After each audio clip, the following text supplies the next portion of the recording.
Let's do this podcast. It's the best thing ever. Who doesn't love the podcast? This is my full-time job now, Travis. I don't know if you know that. I know you're still working hard and running routes. Just play golf and talk to you. And I'm making more money than I ever did playing.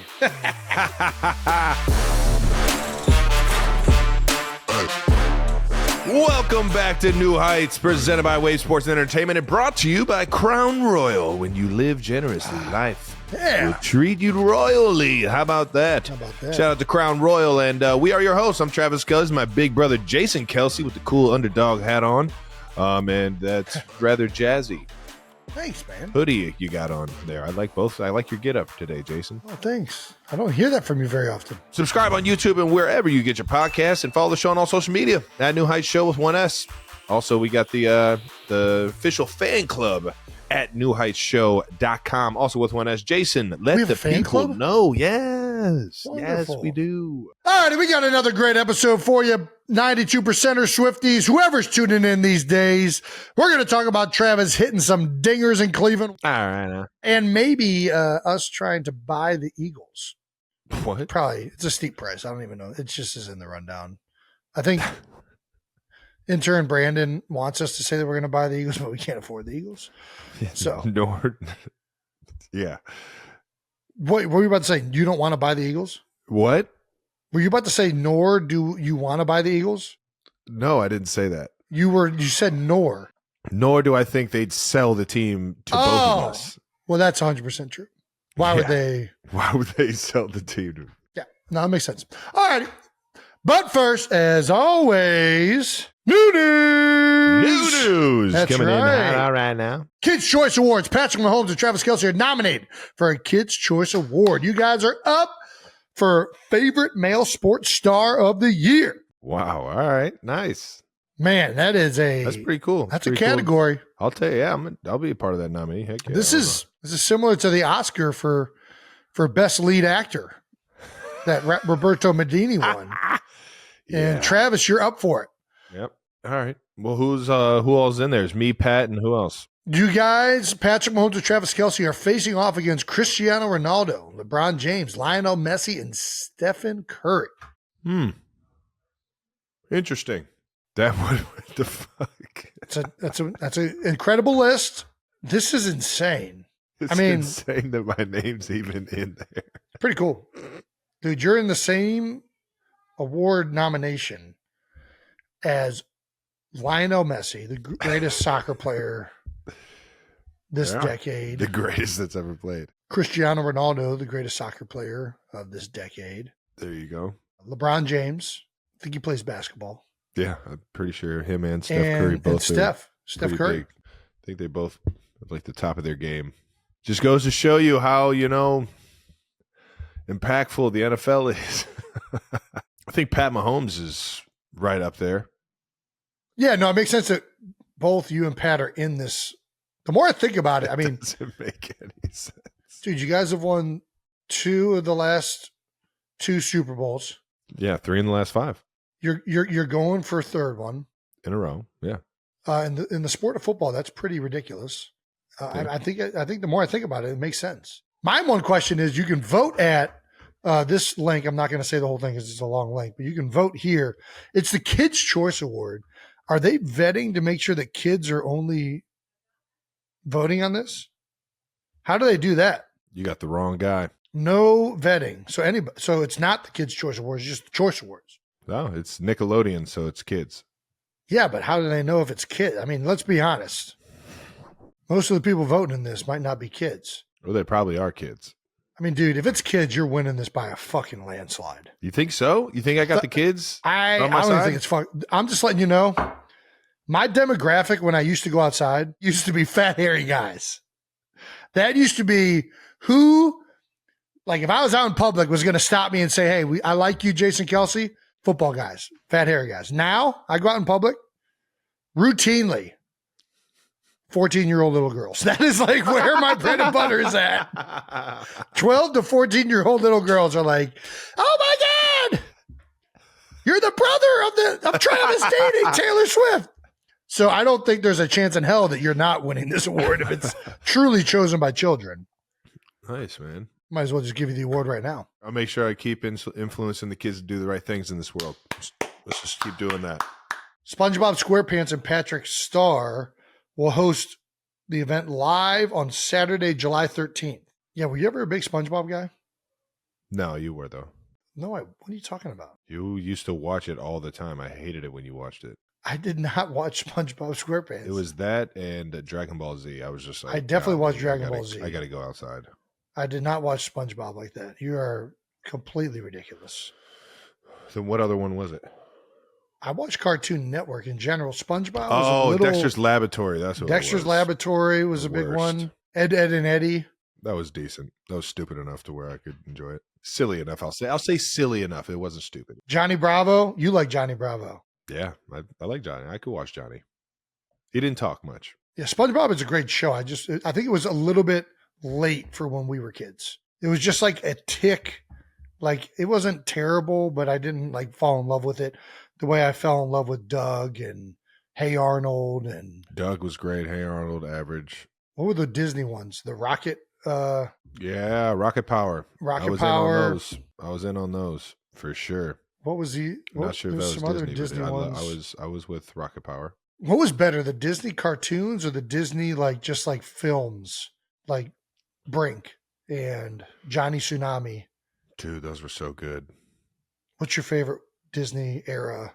Luck of the Irish movie? The ones that just came out on Disney? Because I'm pretty sure Brink didn't hit theaters. Yeah, that's what I mean. The ones that were just straight to Disney Channel movies. Gosh, it's such a good one. I'd have to see a list. I really liked Brink. Brink was so good. We were big time rollerbladers in the Kelsey household. Hocus Pocus was great. Ooh, Hocus Pocus. That was a good one. Top 10. Here we go. Top 10. Number 1, Smart House. Smart House wasn't bad. Dude, Smart House was so good. Xenon, Girl of the 21st Century. Next. Halloween Town. Good movie. Halloween Town. I think that's the one I'm thinking of. Actually, Halloween like that Town, one yeah, more you than... you could take the yeah, that I was kind of like that liked. one low-key more than Hocus Pocus, even though Hocus Pocus much Hocus better Pocus acting. had It was a better movie. Yeah. But that one timed up with our childhood a little bit more, I feel like. Hocus Pocus had the 3 witches in it, right? It did. Yeah. All right. Had, I'm thinking of the Halloween one that Town. was in Sex and the City. Yeah. The older one, and then the other one. Luck of the Irish. Very underrated movie. I've watched it again. It's Still solid. slaps?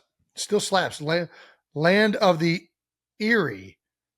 It's how he fools him at the end of the day, and being from Cleveland. Oh, dude, what is that one called? Alley Cats. Alley Cats? I don't remember that one. The bowling one. Man, that was a good one. Johnny Tsunami 11. This list is fucking... I just saw what it put ahead of Johnny Tsunami, and they are missing the mark. Even Stevens movie. What a great show. That Shia even LaBeouf? Stevens, I was going to say, if we're talking movies, there's that. But if there's shows, I always wanted to be the older brother in Even Stevens. There's an older brother in Eva Stevens? Yeah, he's the. I remember the older sister. Sports, no, he's like the sports god. He plays every single sport, and they have a banner of him in the gym, and he still goes there. And he played more than 3 sports, and I always wanted to do that. Yeah, so that's pretty much it. All these other movies are terrible. This is a tough critic. I'm sticking with Brink. I'm with you. I think Brink was probably one of my favorite. For sure. For sure. Yeah, so you're going to win the award. This is great. You all can vote at this link right here. Yeah. What do you get if you win? I didn't even know this was an award. Well, it's only the most prestigious athlete award that there is. It's Kid's Choice, chosen by non-kids. What else could you want in life? That's a good point. What else could you want besides a meaningless competition that Nickelodeon invented to get people to click these links and go to the websites?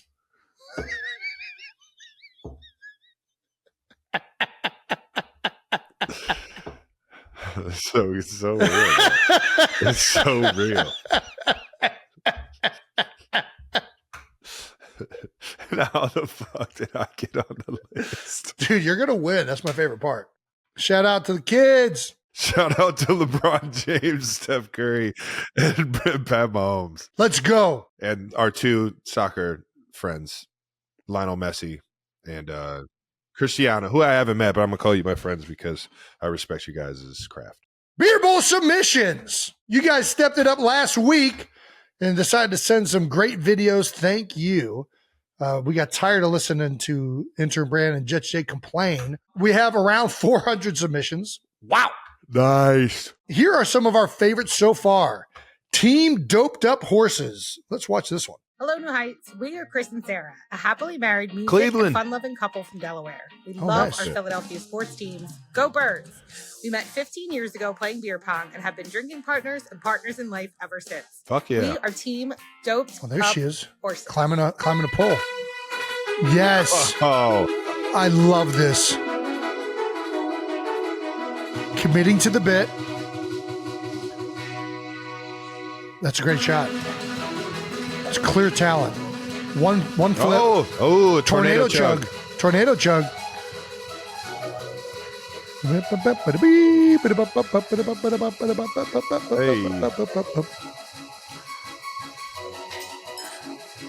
Quarters. Good Quarters. action. Look at this. Quarters is a real talent. Look at these two hungry dogs and doped up horses run faster. Damn, that's pretty good. That's fantastic. goddamn good. I'm not gonna lie, they're in. The only thing I don't like is Team Doped Up. They missed a golden opportunity to just be the Secretariats, but I think they're definitely in. This is going to be a great team. Love them. Second team up, the Booze Brothers. Clearly riffing on the Blues Brothers. Which is another Ed Kelsey Ed favorite. Kelsey classic. Talking about, yeah. Jason, Travis, the 92 percenters. We're The Booze Brothers. Dude, look at their sideburns. They got some hit. compete in beer bowl. Oh, too. they're looking the part, The Trev. Dukes. We're on a mission. From God. You look like John Goodman and Belushi Choose or what? us. Dude. We can raise money for the Penguins and help save the orphanage. We're 106 miles from Sea Isle. We have a full tank of gas, a half case of beer, and we're wearing sunglasses. I'm digging these guys. Hit! Oh, yeah. Oh, yeah. Love this. God, these guys are bringing it. Oh, catch, chug, pour. Well done, Booze Brothers. They made that look light work. I'm loving it. Great theme, great commitment to the bit. You can tell they're going to be a lot of fun. That's what we want. We want fun. We want people that are going to have fun, drink some beers, enjoy the beach. That's what we're looking for. So, Oh, we're looking for Team it right Doped there. Up Horses, the Booze Brothers, welcome. Welcome to the Beer Bowl. Yeah, you still have until Friday, June 15th, to get your submissions in. So, yeah, if you want to get in and have a chance at winning $50,000, winning the prestigious Golden New Heights Cup, do more videos like that. Yeah, it's that easy. Well done. All righty. Get creative, ladies and gentlemen. Keeping this thing moving. The biggest new news that we've ever given you guys. What's that, Trav? We own a beer brand. Well, We're officially. part owners. We don't own the whole thing, but It's a good point. I like yeah, that. We're part owners of a beer brand, and not just any old beer brand.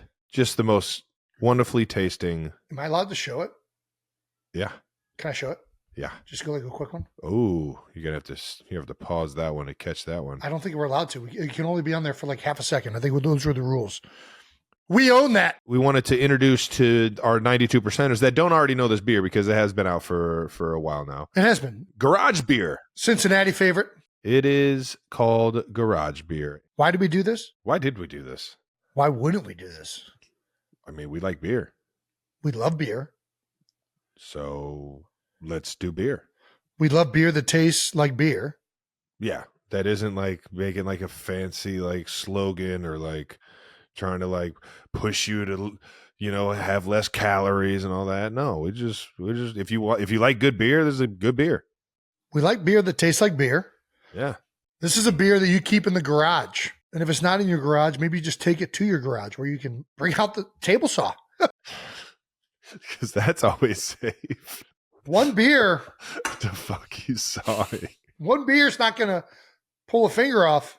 I would advise not going overboard with the table saw, but Do not drink and saw, ladies and gentlemen. That is not a good combo. let's say you just need to make one cut, and it's a simple cut. Nope. No complexness to it. No, don't do it. All right, let's avoid the beard around the saws. If you're doing woodworking, let's avoid the beers. Let's postpone the beers till after the wood cutting. Cut the wood, then the beer. Then the beer. That's how it goes. If you don't believe us, which frankly I wouldn't, Yeah, believe Albert. Yeah. Listen, Because our goal, we know we're in this. We want this beer to be enjoyed by the guys and people and women that drink beer, that enjoy beer. say it again, And say I it don't again, know that there's say it again. anybody that enjoys again. beer more than my friend Albert. Take a look at Albert here. Let's see it, Albert. Albert's a big Keystone and Coors Light guy, so it took him a lot to get him to try this beer out. Oh my God, that is very good. Look at how happy Look at Albert that just smile. got. Went back for seconds. This is my favorite part. Listen, wait for this. Yeah, baby. Is that good? Oh, okay. I'll drink the whole thing. Albert, longtime beer drinker, as you can see from the white hair on his beard. Albert is just a humble beer drinker, just like the rest of us. He likes to take the tabs off of his beers and put them in his pocket so that he can tell when how many beers he had the next day. And I can't think of a better way to navigate a Saturday afternoon than by enjoying some garage beers. Keep tabs and track of how many you drank. Yeah, because Lord knows we can't count that high. Well, yeah, it's beer math. Yeah, so if you want to crack open a cold one, go ahead and find yourself a garage beer, ladies and gentlemen, and tell us what you think. Tell us what you think, because I'm curious on how everybody else feels about it, because I'm pretty pumped up on it, to be honest. I love it. Listen, it tastes good. It's beer-flavored beer made with quality ingredients, small batches, brewed. It is what it is. Yeah. Yeah. Don't take it from us. Yeah. It's the working man's beer. Take it from us. It's the working man's beer. It's the tight end of beers. It's not a receiver. Dude, tight ends are cheap. It's not a receiver. It's not a It's left not a tackle. It's universal. This thing blocks it. This thing blocks. It catches. It throws touchdown passes every once in a while. Hey, now, It can line out wide. It can line in tight. name a beer that can do all five of those. Yeah. Can't. There isn't one. Well, ladies and gentlemen, Garage Beer is officially a beer of the Kelsey household. Everybody involved, seriously, we appreciate you guys letting us be a part of the brand. We're excited for it. And we think that you guys, the 92%ers, should be excited too. And let us know what you think. You're going to like it. You're going to like it so much. You're going to drink the whole thing. And I think this is my cue to put Benny to sleep. All right, before we get to the rest of the show, we got to shout out one of our sponsors, Prize Picks. Prize Picks is America's #1 rated fantasy app with over 5 million active members. Ooh, with Prize Picks, you could turn $10 into, I don't know, 1,000 with a single game. Yeah, 10. You can make a Prize Picks lineup in as little as 60 seconds. You just need to pick more or less on 2 to 6 players, their stat projections, and you're locked in. It's that easy. And now for the portion of this ad read labeled personal experience to be read by a dummy that doesn't ever get these things correct. Intern Brandon's here. Yeah, we're leaving all of that in. I'm not even. No, you got to Not cut it even out. happy. People are going to think I'm an cut it out, please. No, they should know by now. They should know that I'm an They should know by now. All right, headphones off, Travis. Bye. We're going to go Kyrie Irving, less 0.3 rebounds and assists, and Jaylen Brown, more points, 21.5. That is, I feel like it's going to happen in game 3, but we'll find out. Let me get the guys back. That was quick. All right, hopefully our intern Brandon did you guys good. And not sure if he's really doing a good job or not, so make sure you guys tell us whether or not Brandon's doing a good job and whether or not he needs to stop doing this. Again, download the app today and use code New Heights for a first deposit match up to $100. Pick more, pick less. It's that easy. 92%ers. It is almost Father's Day, and you're probably still trying to find that perfect gift for dad. Forget the ties, fishing rods, or new tools. The best gift has been in the freezer aisle all along. Get the gift all dads want with Uncrustables. Jason, would you be good with getting some pillowy soft Uncrustables for Father's Day? Absolutely. I think it would probably be the best gift I've ever gotten. I would love nothing more than some of those doughy, crimped sandwiches. Oh, right on my front door. All right. Uncrustables are really one of the best golf snacks, too. Just throw it in the bag, and by the time you hit the back nine, it's all thawed and ready to go. Uncrustables are the best part of the sandwich. They're not just for kids. The whole family can enjoy them. Find them in the freezer section at your local grocery store. Alrighty, 92%ers. As you are aware, we've teamed up with Crown Royal to recognize the 92%ers taking their communities to new heights. We're talking teachers, coaches, first responders, nurses, sanitation workers, basically anybody over the age of 21 who you think is taking their community to new heights. We'll actually be crowning another winner at the end of this episode. If you still want to submit a nomination, just send their name, a photo to newheightsshow@gmail.com with why they should be nominated. Make sure to include their date of birth, social account, and mailing address. They must be 21 plus to enter. Help us raise a glass to all of those Royal 92%ers helping take their communities to new heights, because Crown Royal believes that when you live generously, life will treat you royally. All right, now let's get to some fan mentions of the week. What do we got, Trev? The nation is still talking about Jason's hygiene. Oh, no, not Jason's hygiene. A dermatologist has officially weighed in from Morning on Merritt Street show. Morning on Merritt. Okay, what did they say? What did he say? Let's see it. Or he or she? Jason Kelsey's statements, true or false? Should we only be washing hot spots, or are our feet part of a routine? Well, first of all, thank you for having me here. As I was showering this morning, I looked down and I thought, am I going to wash my feet this morning? And yes, I absolutely did wash my feet. Okay. However, Jason, Kelsey, you are actually correct. You don't always have to wash every part of your body. And no, I'm not actually supported or funded by Big Soap, Jason, as well. I'm with you. All right, yeah. I think that's a win. It's exactly where I was before I watched the video. I think that Travis is not moved. It's all the same. It's all the same. It's your preference, is what he said. If you want to have, but he did say I just want to be clear. He did say that hot spots. I want to say verbatim. At one point, he said Jason Kelsey is correct. He did. I think that happened in the video. I didn't hear anything other than that. That's what I heard. I think I just didn't need to listen to Dr. Furberg after anything else after that. I think I don't believe that Dr. Furberg said he washed his feet. I don't believe him. I think he just said that because he was on national television and he's afraid of being shamed. I do believe that he admitted. I do believe that he admitted that I'm correct in that you don't need to wash vigorously every single inch of your body. You don't have to even wash your ass. There's people out here that don't do it. No, you do need to wash your ass. It is what it is. Nope. No, it's a hot spot. Whatever floats your boat finds the lost remote.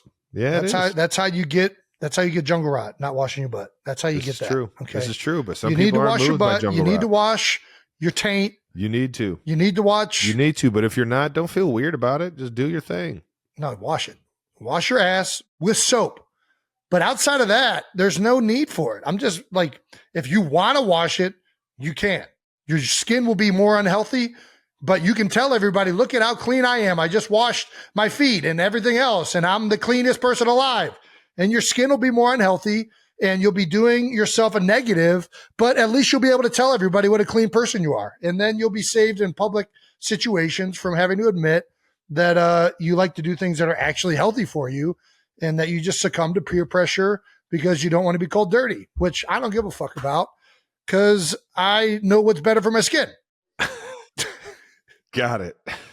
Out of the house. Let's move on out of the house. Travis went back to Cleveland to hit some dingers. The 216, baby. Some dingers. He stopped by David Njoku. Stopped by David Njoku's celebrity softball game and faced off against fellow Ohio native and former teammate Kareem Hunt in the home run derby. Who would have thought Cleveland's finest would have been out there hitting dingers? You know? Travis won the home run derby 11-10 over, don't tell me, Warrensville Heights native Kareem Hunt. No? Close. It was a W. Willoughby South. Oh, he went to Willoughby South. I went to Warrensville. Okay. Willoughby South native Kareem Hunt. When's the last time you swung a bat, Trav? I'll tell you what. The last time I swung a bat, like Well, obviously, I've played in like celebrity softball games before, but I actually got in the cage against John Lester right before COVID. Like actually, John Lester, Cy Young winner, John Lester got in the never cage. trust a against guy him. with two first names. You can trust him to win you a Super Bowl. You can trust him to win you a World Series. All right, fair enough. He was throwing a complete game in the cage against what looked like some guys like that were making their way onto the team, or like kind of like AAA, AA guys trying to make the team in spring training. Okay. Yeah, they said that I could get in there if I wanted to and get in a bat, and I was like, "What? Are you kidding me?" Not just like him throw me a fastball, like actually like he's working on his pitches. Nice. And he's working on his like endurance and everything to get ready for the season. Like he's actually playing. He's throwing an actual game, right? I didn't even see the first fastball go past me, and this is Cy Young winner. Yeah. So it was. I mean, and then I started to lock in. The second fastball went by, completely missed it. Strike two. Threw me a curveball, didn't get over the plate. Got lucky with that one. Threw me a cutter. The next, I'm thinking it's still got to be off pitch, right? Threw me a cutter, foul tipped it. Foul tip. Hey, got a piece of it. Foul tip. Yep. Felt like that's big. It was. Yeah, it was. I was thinking. I'm on it now. Yeah. He didn't let me get a fucking bat on the ball. I'm on it now. Cutter again, swung right over the top. 5 pitches, back to the dugout. See you later. Beat it. Yeah. I just said, hey, thank you, Mr. Lester, for appreciate the opportunity, blessing me with this memory that I'll have forever. Thank you. So that was like really the last time I had a bat in my hand. And then, yeah, I mean, there's nothing easier than hitting a softball. So I was just hitting those things out of the park, baby. Well, you say that, but I don't know. I tried a home run derby. Did not fare nearly this well. 11 home runs is a lot of home runs. How many outs did you get? 10? No, they did it with time. So I got 30 seconds. You hit 11 home runs in 30 seconds. 30 and then a timeout. So it was a minute. So 30 and 30. Yeah. Dude, that's a lot of home runs in a minute. Well done. It was fun, man. It was fun. And Chief Njoku doing some great stuff around the Cleveland area. Obviously, the tight end for the Cleveland Browns. Love that. Absolutely killed it last year.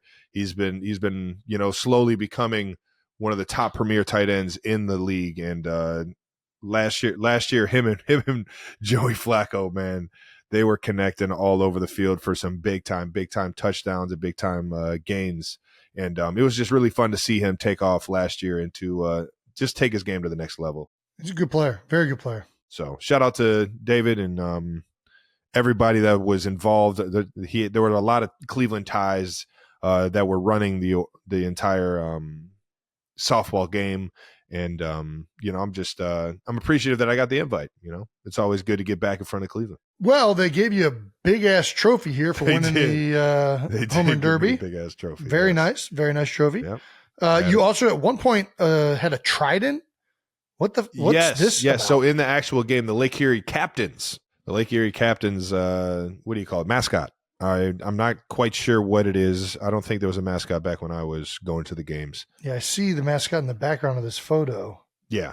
It looks kind of like a seagull. Yeah, I think it's a play on like they're the captains of the sea and like that Zeus type deal, because isn't Zeus like Zeus is the sea?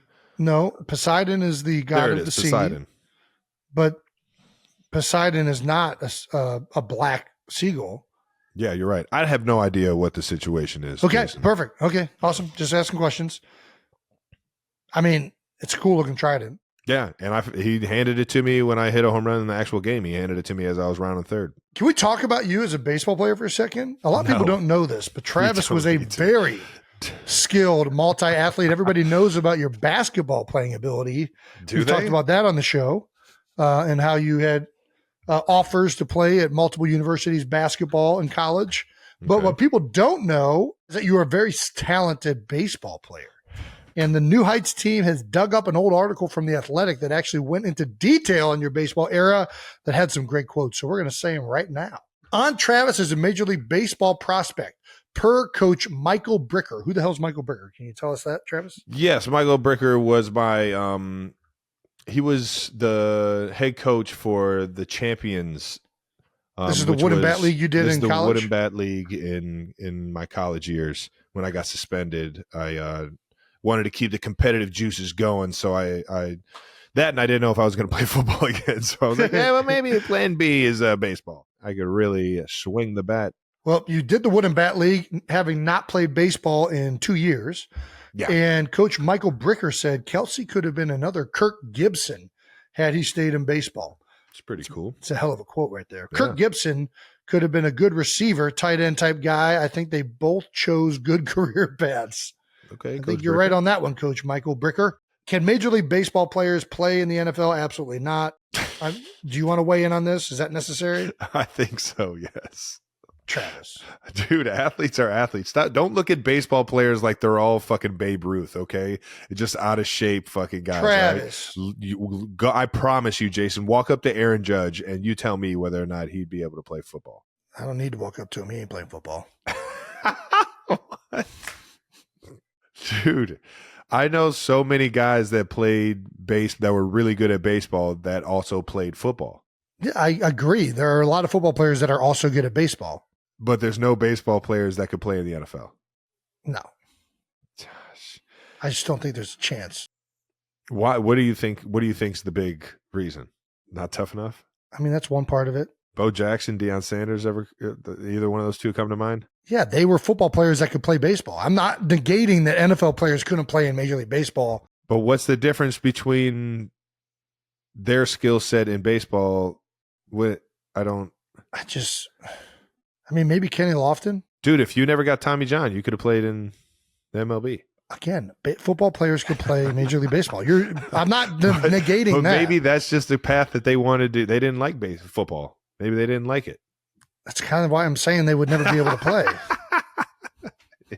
If I would have stopped playing football at that point and I would have just started playing baseball because it was an easier path for me, would you be saying that I couldn't play football? I see what you're saying. No, it's a great argument, and it's a fair argument. I do think that there are some Major League Baseball players that potentially could have played in the NFL.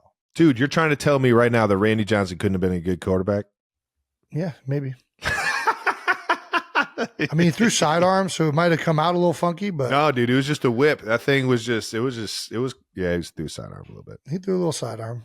He was pretty skinny though. The big unit was a lot of dick and bones. Wasn't a lot of meat.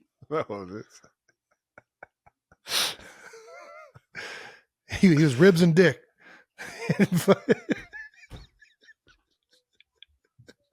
We gotta get that guy some food, man. We gotta get that guy some food, man.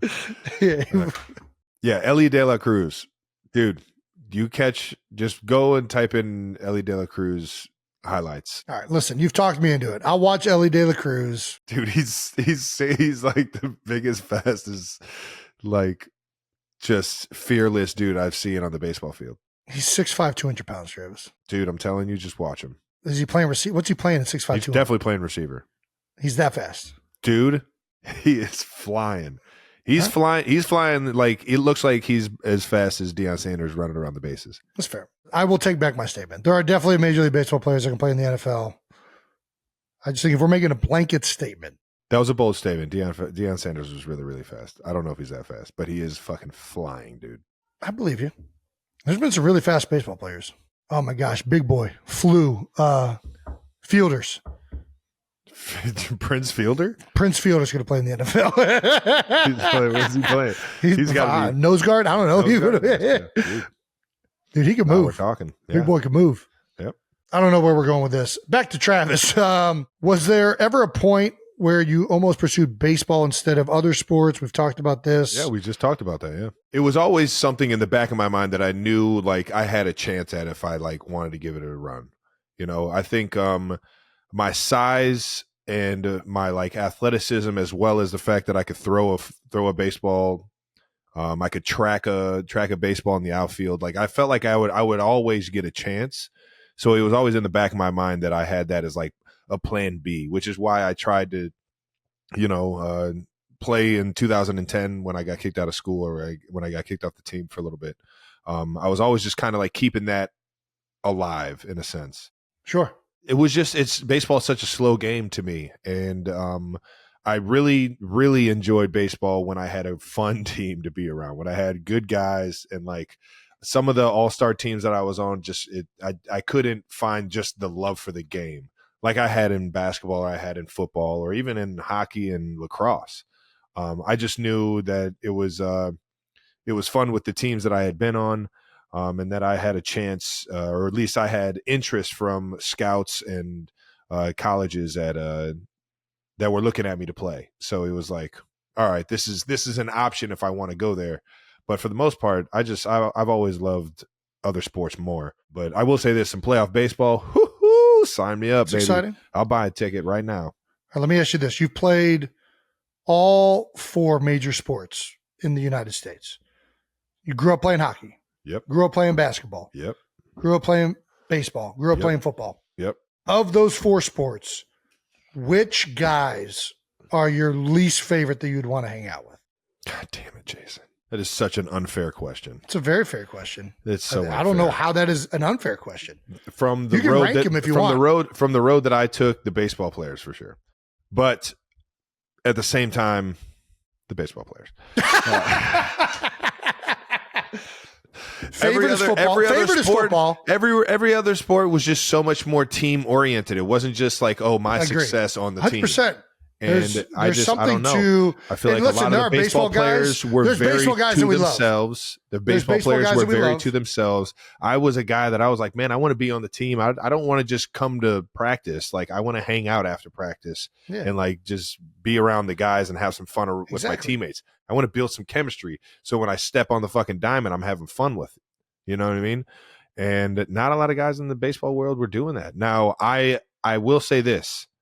I have a fuck ton of people in the baseball world that I've met in the MLB that I fucking love. They're awesome. I think the teams that have that kind of mentality, like the Phillies, like the Royals in 2015-14 when they were going to World Series. 100%. I'm with you. Like getting to know Haas and Salvi and all those guys on those teams, Guthrie, you name it, man. Those guys really like cared about each other and loved to be around each other.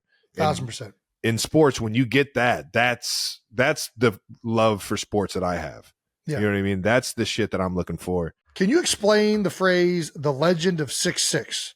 What is this? I don't even know what this is. I don't listen. I know exactly what it is. Can we move on? The legend of 6'6". Long story short, I didn't always play baseball in high school. I was ineligible my first 2 years. Third year, I was trying my hardest to get my SAT scores to match my grade average in school so that I would be eligible to receive a scholarship in college. So I was focused on that before I even went to the baseball team. But the head coach for the baseball team introduced me and he gave me like how you introduce people on the show. Like it was like he gave like the whole like pump up introduction. He's 6'6". He's got a hell of an arm. It was funny. And it was the one way that kind of like, what is it called? Like dehumanizing somebody or like making them more like, basically I caught shit for that. And that was like the fun everybody part just made fun of you with the rest of the team. Yeah. So, and I'm not even 6'6". I'm 6'4" and 7/8. So it was like, it was the legend of 6'6" is like, what I could have been or what. He gave you a Bill Brasky speech. Bill Brasky was 5-0 in bar fights. What was the Bill Brasky skit that the SNL used to do? Dude, I forget.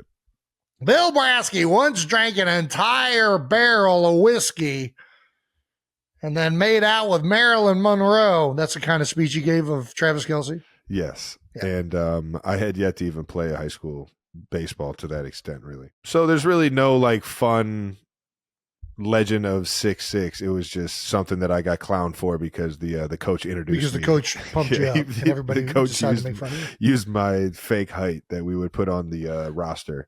Bill Brasky once showed me a video of him making love to my wife, and it was the most beautiful thing I ever saw. I remember that fucking quote. That's a great bit. I love that bit. All right.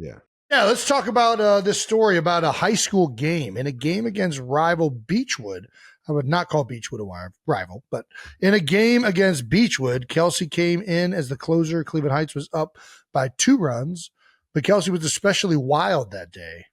He issued 3 walks, gave up a double. The bases were loaded in a tie game when Kelsey plunked the opposing batter hard. Dude. Knobloch. Is this Evan Knobloch giving this? Yeah, Ev Nobby. Yeah. Right in the neck. Cake is eater, what Knobloch baby. said. It's a terrible story. The winning run scored. Kelsey walked off the field, took his glove, and hurled it over the fence above the third base dugout. The glove sailed into the stands on the nearby football field. Mm-hmm. I mean, I'd be pretty sore after that one, too, if I just walked 3 batters and then hit somebody to lose the game. Here's the real story. The real story is my guy, Michael Johnson. Michael Johnson. Yep. Shout out to the, I always call it the Colony. Shout out to Tavco. We call it the Colony. Used to be the Colony. Nobody knows about this. This is all Cleveland love right here. This is the kids that we went to high school with and just the city that we grew up in. Yep. Michael Johnson was pitching an unbelievable game, had given up maybe 1 decent hit up to this point, and he should have 1,000% finished the game. Coach put me into close, and I didn't even feel comfortable about going out on the mound.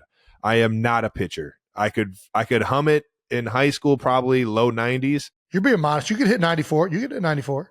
I had no idea where this shit was going. Absolutely no control. I'm pretty sure I sometimes used to close my eyes when I threw it just so I could throw it harder. That's what I did on that last pitch. I threw a fucking 2-seam fastball and the thing just rose right into the kid's neck. He got hit, fell on the floor. He sold it. I fucking caught him, dude. That part was electric. Everything else was just pure misery. Oh, gosh. So, yeah, I lost us the game. I threw my glove. I then threw the trash can on the floor, acting like a sore loser. And, that was not my proudest moment. And, of course, all my friends love to make sure they tell that story to everybody because that's what friends do. Knobloch said, I'm running in from left field, and I have an obscured view. All I see is 2 legs sticking out of the dugout. Kelsey had tried to throw the trash can, flipped, fell over, and bruised his ribs. It was like one of the huge tin can, like metal trash cans that are come up to waist high or some shit. Yeah, they make a fire of it. And I threw it on the ground, but when I did that, I had metal cleats on, slipped on the cement that was in the dugout. And it was my proudest moment, and that's when I knew I should play football. Yeah, so Barry Egan is quoted in The Athletic as saying, Travis Kelce is the poorest and sorest loser I've ever been around. Where if you read that, no, that's not a good thing. No, it's a good thing.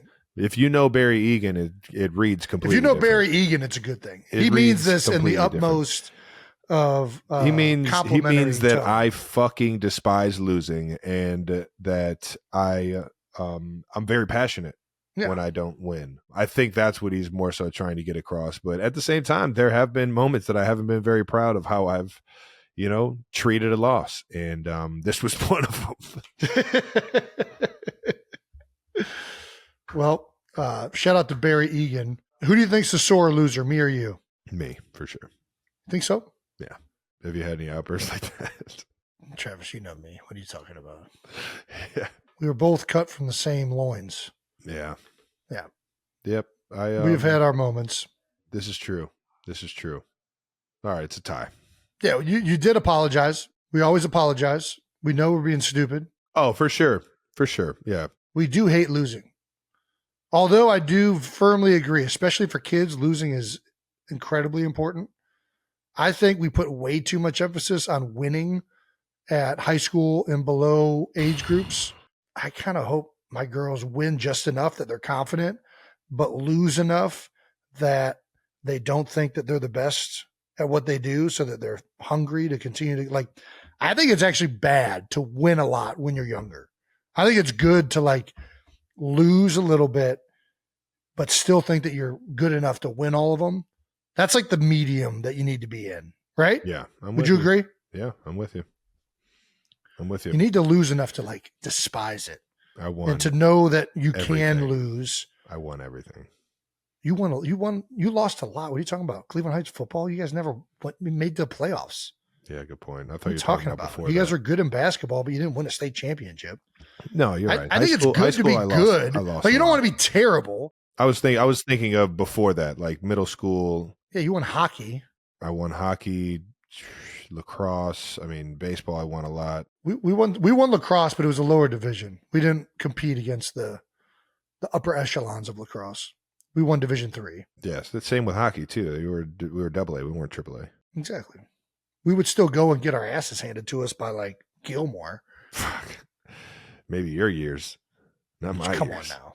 Dude, I would beat the shit out of Gilmore. You got your asses handed to you by some of these freaking private schools in Cleveland. Not in middle school. Well, then you weren't playing them. I did the ass kick in middle school. Yeah, if you would have played the Barons, you would have got killed. 1,000%. Yeah, like I went to a Barons tryout and I didn't feel comfortable on the ice. Come on now.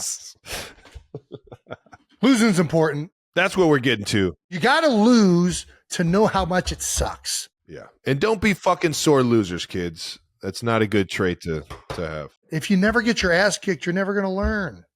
Embrace it, kids, but hate it. Thomas Edison said it.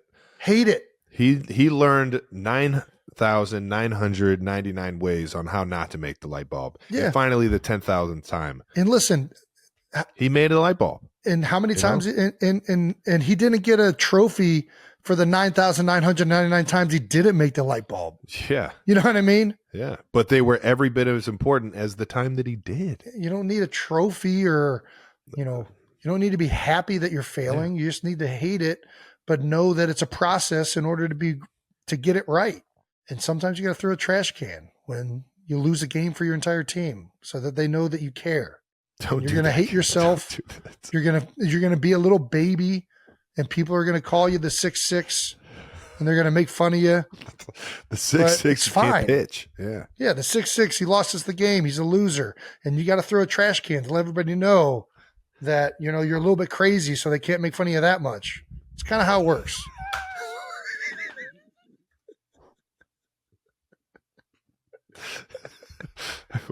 Way to bring it back. Way to bring it back. All right, now here we go, now little NFL news, ladies and gentlemen. NFL news. Not new news, NFL news. We are 40 minutes into the show. We are 40 minutes into the show from what you guys have done, but me and Jason, we've been fucking around all day. Yeah.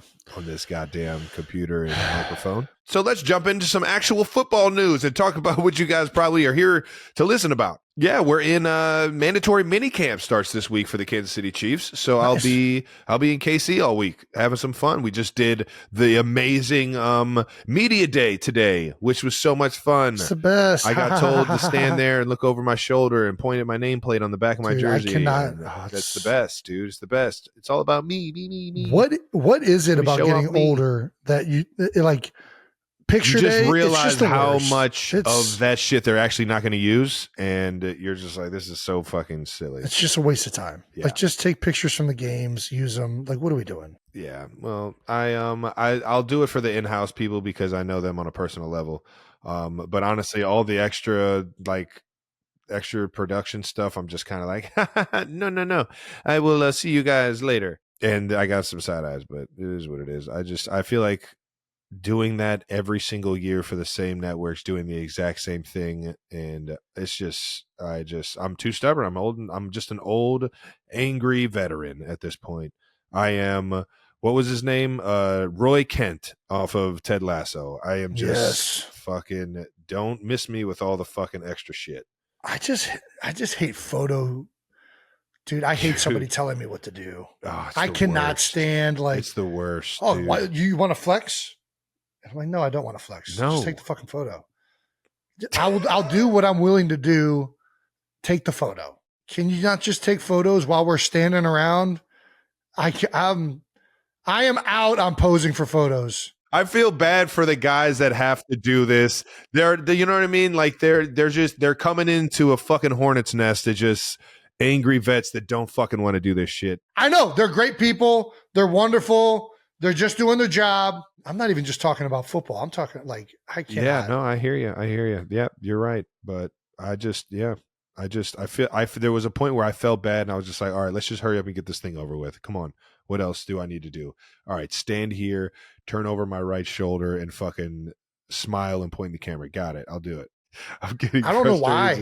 I don't want to. I want to get off this subject because if like you're not a part of it, it's gonna sound like an asshole. We sound like assholes right now. I don't know what to tell you. Maybe it's because we've done them so much. Do people like doing photo shoots? I mean, maybe. I know rookies a lot of times like them. I mean, yeah, you first come in and it's like, yeah, it's fun. It's fun stuff. You're finally there. You're doing bright-eyed, bushy-tailed. You're doing all the photos and the NFL stuff and all that. Yeah, you're just happy to be there. Yeah. And now it's like, Jesus Christ, just fucking take the picture. Can we just get out? Can I go to it? I'd rather sit here and watch film than fucking do this. I'd rather play baseball.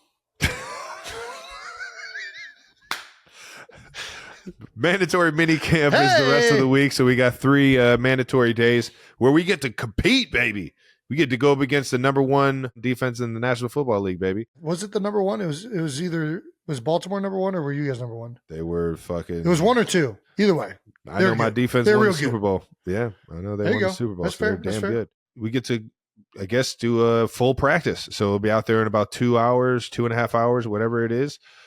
Flying around for a few days, have a red zone day and a conditioning test on Thursday, and get out of town until the season starts back up in July. Mini camps, you guys still do 11 on 11, or you guys strictly 7 on 7? No, we do it all. We do it all. all. Yeah, we're under Andy Reid's supervision. We're doing it all, baby. Fair enough. Yeah, mini camps are fun. I mean, it's always fun for me. I get to go out there and compete. Let's do it. I'm in. Go out there, run around. We got some plays that we got to get some good looks on. What kind of plays are they running? Is it mostly passing? None of your motherfucking business, son. All right, fair enough. The Eagles are for sale. What? Next bit of NFL news. I know, shocking. Jeffrey Lurie is supposedly exploring a sale of a minority stake in the Philadelphia Eagles. Oh, minority. All right. Trav, should we try and buy some of it? You can't. You're playing. I would rather try and buy the Chiefs or be a minority stake owner in the Chiefs. Because I don't know that it matters how much a minority stake it is. I don't think we can afford it. It's a good point. It's a very good point. You know, I would definitely try and maybe leverage just there's no leverage. What are we doing? There is nothing. And also you can't be I don't think you can like call a game or do anything like that because the whole Tom Brady thing, he wanted to have minority stake in the Raiders and it like messed with his like TV deal. TV deals? Yeah. Listen, I'll back out of the TV deal right now if you tell me I can own the Philadelphia Eagles. What? No way. Come on now. Are you kidding me? No way. Get to be an owner? That's like another level.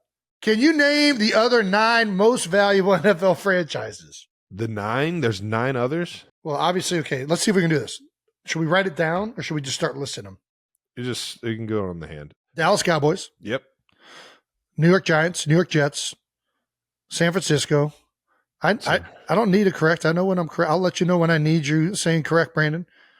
So did I say it again? So it was Dallas? So Dallas is number 1. Both New York teams are going to be up there because they're New York. San Francisco. Yep. I would assume Washington is also up there. No. Because the NFC, I'm telling you, dude, the NFC East is like a clean sweep. It's crazy how the NFC East is up there. There's no way. I'm just letting you know. I'm going to say Steelers are up there. Patriots. Rooney's got the Steelers up there. Green Bay's got to be up there. Green Bay might be. Steelers are not. Wow. You got to think about like their market. That's the problem with the Steelers and Green Bay. I went off of tradition, I guess. Yeah. All right. I would say are the Rams valuable just because they're in LA? Rams. That's correct according to intern Brandon. There's one more team. No, not Miami. What team could we be missing? Is it in Chiefs? A major market? The Is Bears? it Chiefs? Did the Chiefs get in there? The Chiefs might be. No. Bears. Chicago's a big city.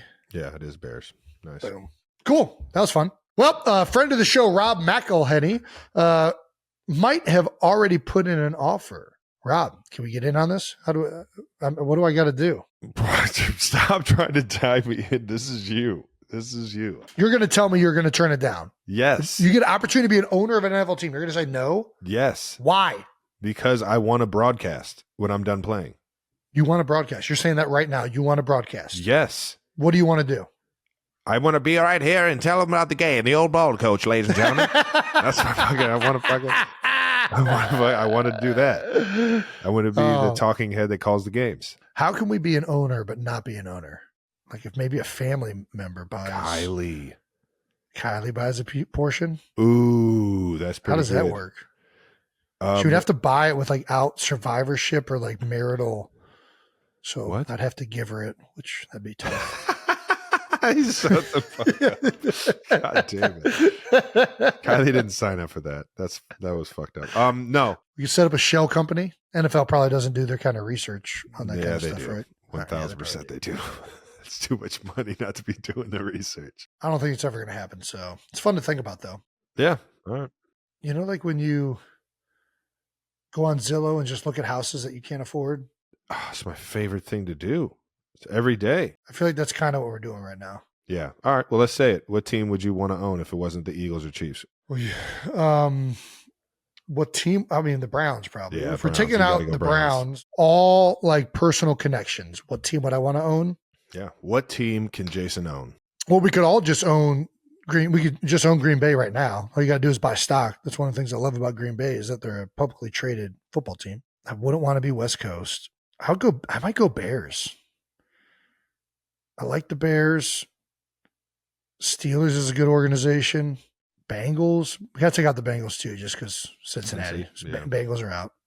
Yep. Anything with personal connections. Yep. I'd buy the Jacksonville Jaguars and relocate them to London. Now I'm in. Boom. Now I'm in. Jesus. That'd be awesome, man. Owning a team in a different country, that'd be sweet. Duval County is going to hate us. What major league franchise would you want to be most would want to own? NFL, NBA, NHL, or Major League Baseball? I feel like I'm too not taking into account business, just like which one selfishly would you want to be an owner of? I mean, hockey's the only one that's appealing. Right? NHL would just be so fun. NBA, you got to deal with load management. You got to deal. There's a whole bunch of just nonsense. Yeah. Major League Baseball would be fun. I feel like there's the most like Moneyball has made Major League Baseball a lot of fun because there's like a lot of that analytics side of like doing that stuff. I wouldn't want to do all that. If I was an owner, I feel like I would just want to be there to like have fun. I wouldn't want to like have to deal with Moneyball and like stats. You don't want to do all that? I don't want to fucking. That's too much for me. I don't want to deal with all that shit. Feels like soccer, but I feel like everybody's buying a soccer team these days. Yeah, I don't think I'm in on soccer. I was for a second. Fun. I wanted to be a part of the Columbus Crew. I mean, I might still do it. I'm not gonna lie, I might still do it, but that'd be pretty cool. I do think NHL would be the most fun. All right. Nice. Well, let's get on to some other NFL news. Big Dom got the promotion of the century. That's right. He did. Yes, he did. Big Dom DeSandro got promoted to senior advisor in the general manager chief security office game day coaching operations. So I'm pretty sure he's doing more than he ever did. And now he'll actually be able to choke slam the other opponent's players. I'm pretty sure he's not doing anything more than he's always done. He's just going to continue to be Big Dom and do a lot of things for the organization. But now he has the title of game day coaching operations, which officially makes him a coach on game day, which means he can break up fights. I love Dom.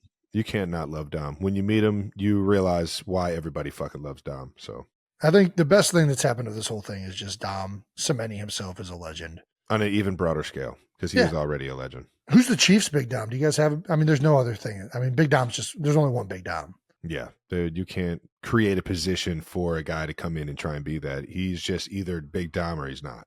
Yeah, how does one become Big Dom? That's a question we got to ask Big Dom. Yeah, I mean, he's the only one that knows. There's only one person that knows it. Yeah, Travis is 6'6". You know, there's the real life Bill Brasky's Big Dom, the legend. Yeah. There's only so many ways you can elevate the head of security, and it's hard to encompass titles and everything Big Dom does. So I love that the Eagles are trying to do that. Yeah. Listen, he is a part of our game day coaching operations. Like, he helps with Nick Sirianni. He helps with a lot of things on the sidelines.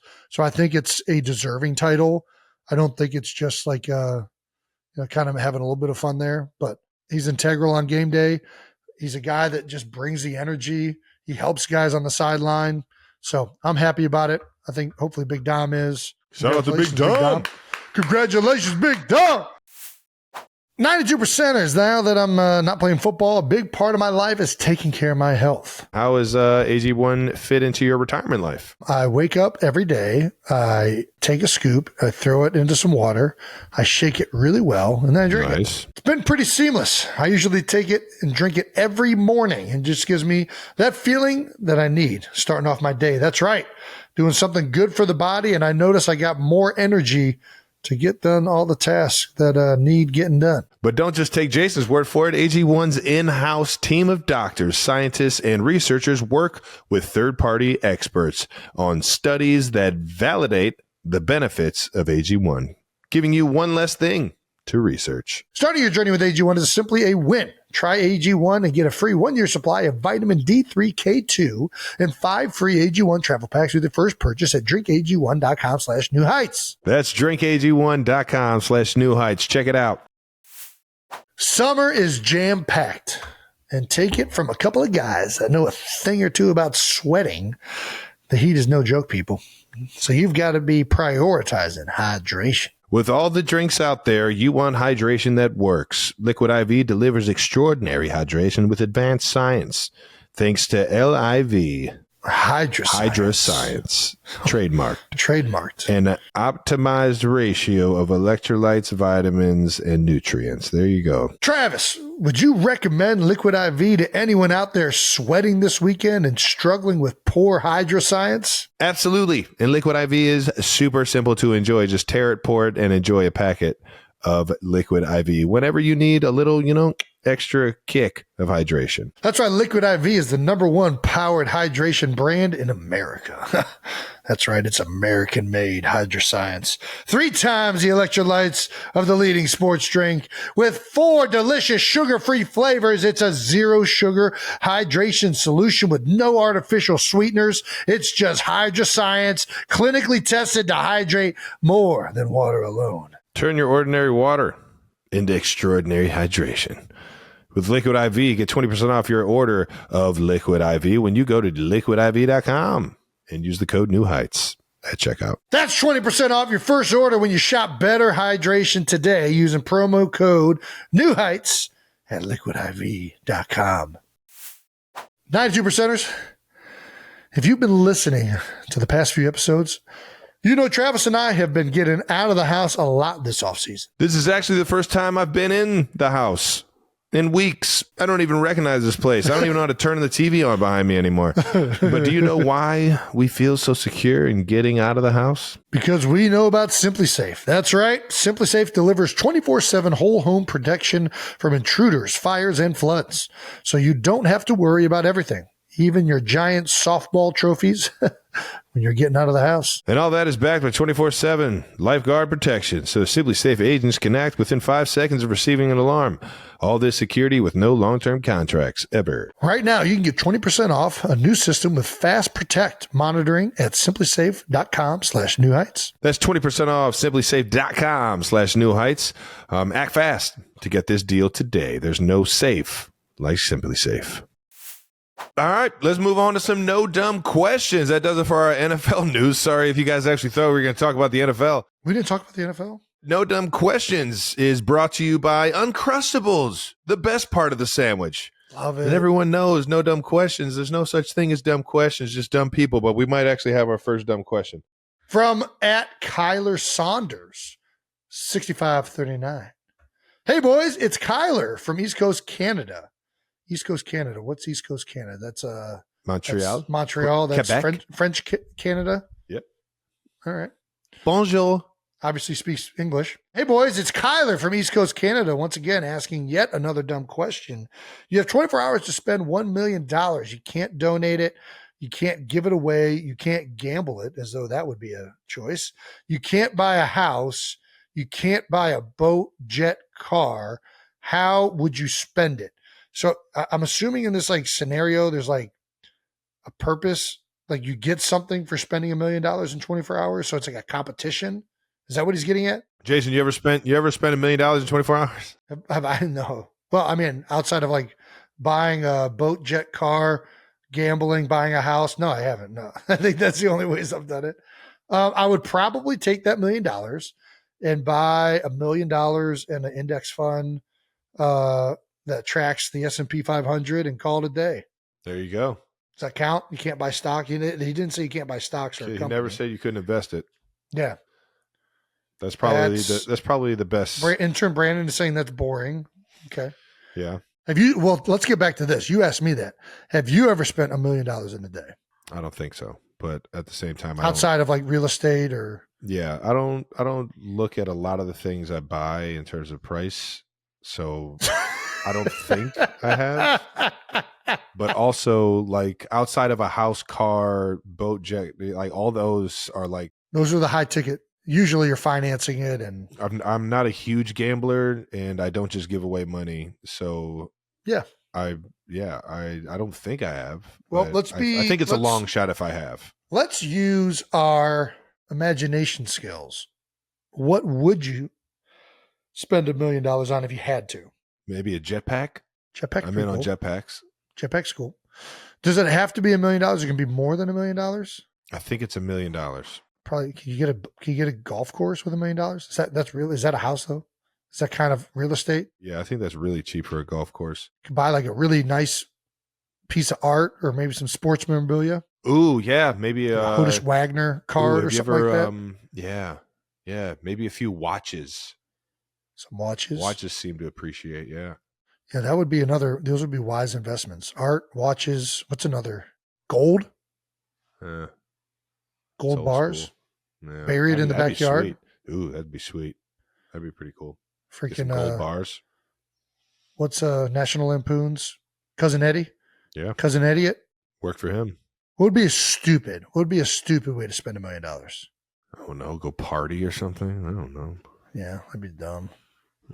Kind of fun though. Yeah, probably be an epic party. You would have to party with like a fuck ton of people though, and buy like some for $1 million, you could probably get some incredible artists to come to your party and put on a hell of a show. Ooh, yeah, there you go. Ooh, would you throw a music festival? Well, then you're making money on it.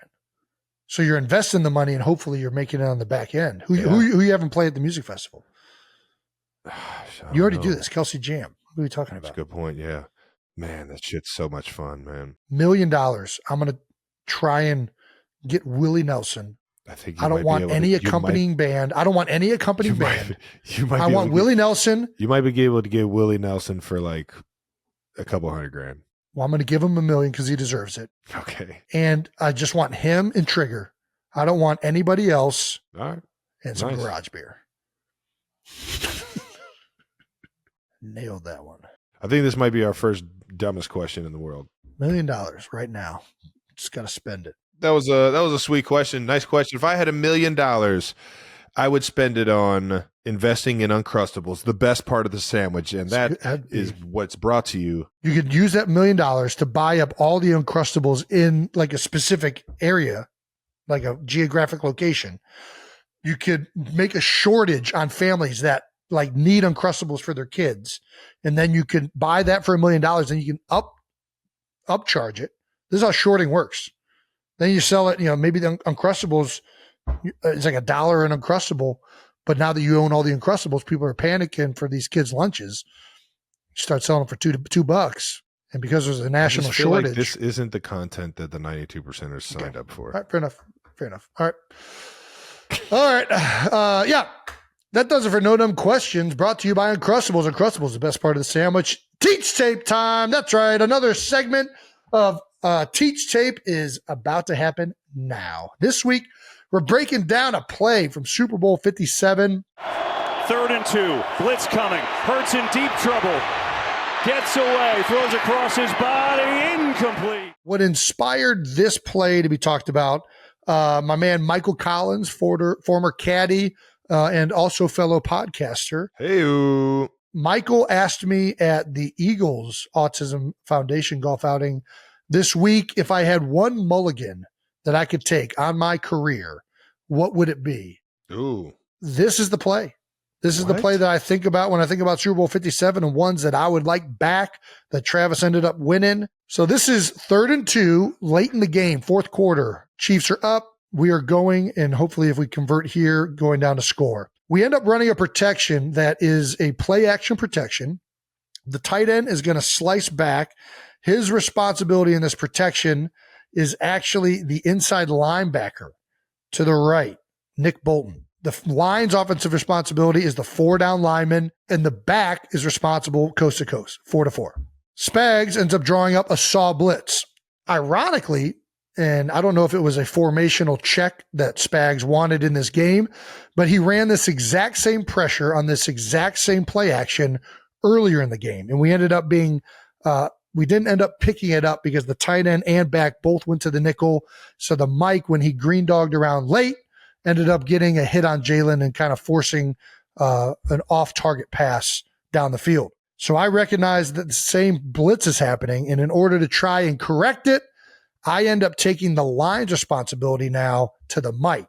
The offensive line and the running back are not on the same page, and as you're going to see, the Sam linebacker is going to run off the end of the line scot-free. This is a play where one of the downsides of this protection is we don't rep it a lot versus exotic looks. This is a standard protection that we run mostly to 4-down defenses. I should not, by any means, have tried to adjust this protection, but I did so, unfortunately, based on a play that happened earlier in the game. So obviously, Jalen gets pressured, which forces him to roll out immediately. Incomplete. We have to punt. Really, this is the drive where the Chiefs really took up a full touchdown lead on us. All right, just to kind of clarify some stuff for the average fan that really doesn't know what 4-down and the Mike, the Sam, the Will all are. So Sam and Will backers are the outside of the 3 backers. The Mike backer is called the middle backer. That's my guy 32, Nick Bolton, right there. So Jason's saying that initially the play call was the offensive line has the 4 defensive linemen, so the guys that have their hand in the ground for the Chiefs, and the outside backer to, on this cut, the right side. Correct, 50 on the end of the line of scrimmage. He starts off the end of the line of scrimmage, but he ends up walking on. So the saw blitz is both outside linebackers on the line of scrimmage blitzing, which then the defensive line will all kind of slant in so that all gaps are assigned, and it becomes kind of like an overload of just pressure from the outside in. I think the other reason this could have been in is because typically the 3 technique lines up to the tight end. And in order to get a double team on Chris Jones, you would want the offensive line run selling in the direction of the tight end instead of the tight end being on the backside of the play action. What's ironic here is that Chris Jones, both times we ran this protection, was not on the front side, which ended up being a harder block for Isaac Seumalo on the backside. And Spags, we trust. Well, I think when you call saw blitz, it don't matter because they're just going to end up pinching down. But it matters who you're miking. Earlier in the game, we ended up going and staying on 50. There was some confusion with the running back and tight end. 32 came around unblocked. So in order to try and correct this, I decided to go to the middle of 3. Back goes to the left. Tight end will go on the nickel. We're all picked up. Bada bing, bada boom. The only problem is we've never repped that, and I tried to pull that out in the biggest moment of the Super Bowl and hope that everybody was going to be on the same page, which we clearly weren't. And it was unfair to Kenny to put him in that situation because they probably talked about this exact same blitz on their side of the bench and talked about, hey, you got the nickel tight end, you stay on the mic, and that's the way it's going to be picked up. So these are the type of adjustments. This is the unfortunate side of trying to do too much. And this is the mulligan of my career that I would love back. Who knows what would have happened afterwards? But I know that this was a big part of the game.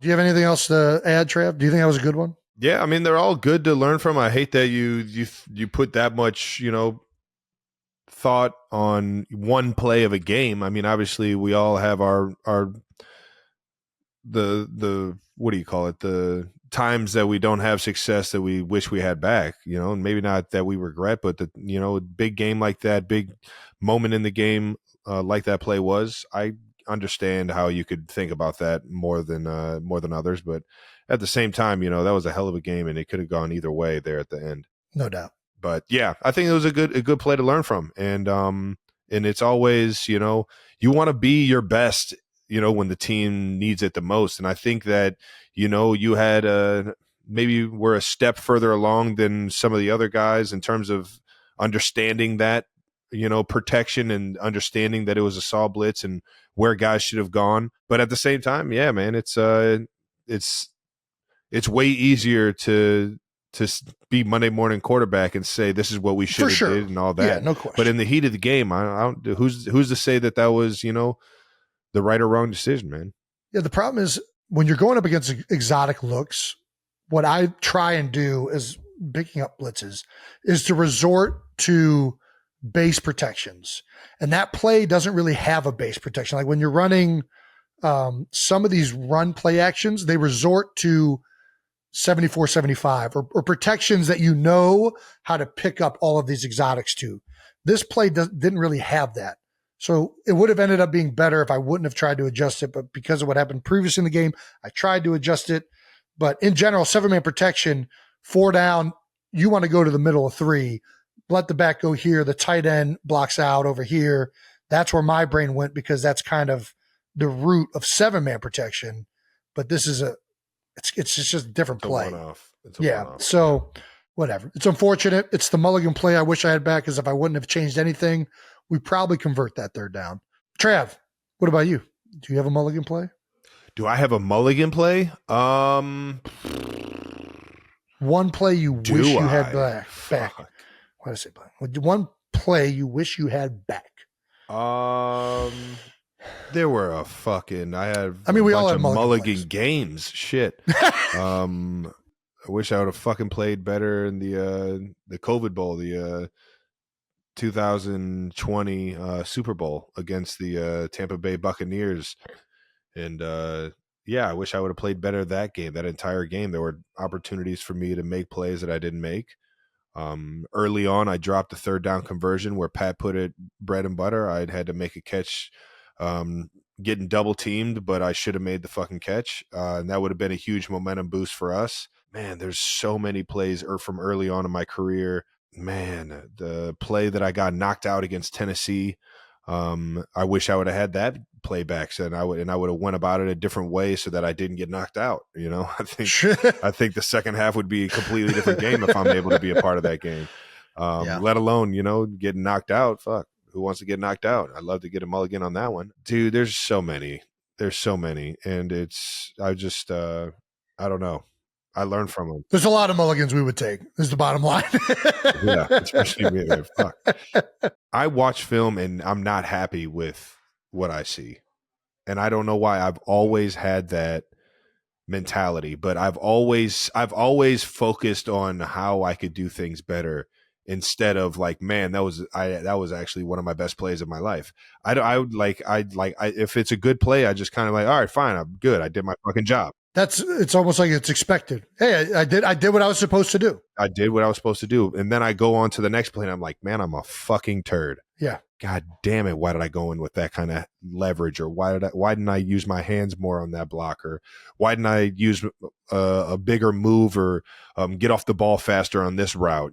There's so many things that go through your mind when you're watching film. And for me, the majority of them are negative or ways that I could do things better. Yeah. And I just always had that mentality. So when it comes to a Mulligan, man, I want every fucking play that I don't do my job. Yeah, give me that. Give me a Mulligan on that fucking play. I'm with you. I definitely think about it the same way. The good plays are what are expected. It's the ones that don't go well that you want back and that you think about more.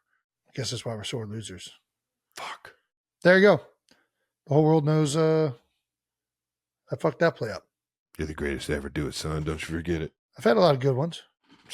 That one wasn't good. All right. Raise a glass. Finally, we mentioned a few weeks ago we were partnering with Crown Royal to shine a light on the most generous 92%ers because Crown Royal believes that when you live generously, life will treat you royally. We're still blown away by all the submissions you 92%ers have been sending us and everything you're doing. But it's time to raise a glass to this week's Royal 92%er. Who we got? Tanya Morrow. How about that? Tanya?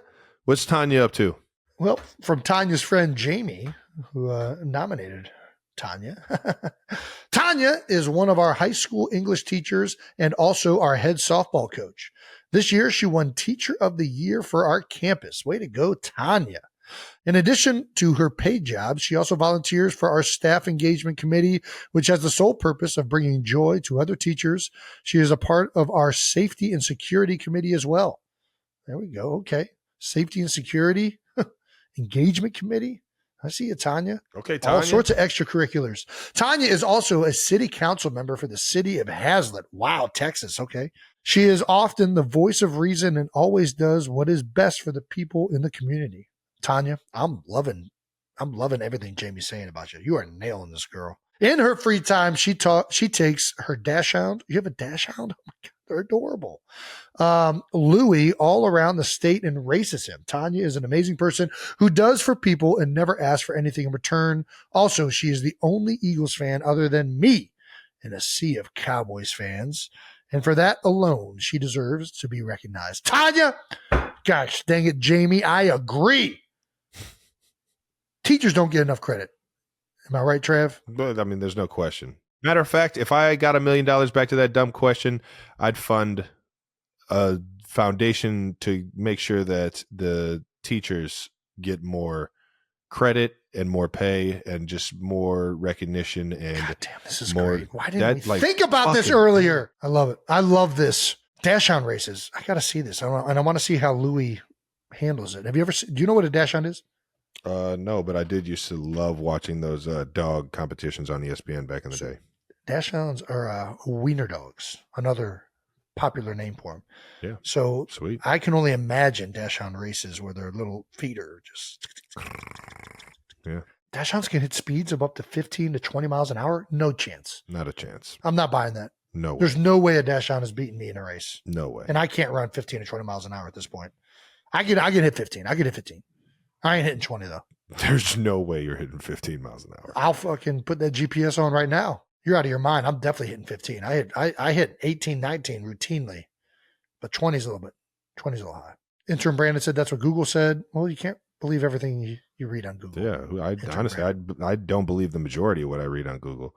That's probably a good way to go about life. If you'd like to join Crown Royal and raise a glass to our generous 92%er over the age of 21 in your community, send an email to newheightsshow@gmail.com. Include the nominee's date of birth, social account, and mailing address. A reminder, as I just said, they must be 21 plus to enter. Keep sending your submissions in. We love giving shout outs and attention to the people that deserve it and maybe haven't gotten the amount of credit that is owed to them.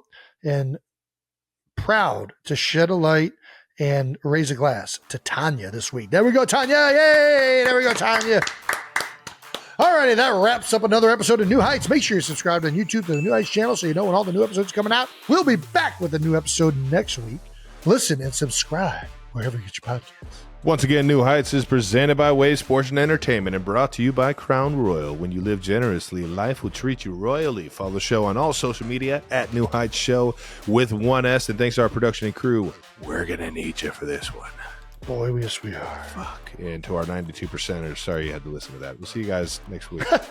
I'm kidding. To our 92%ers, we love you guys. Peace.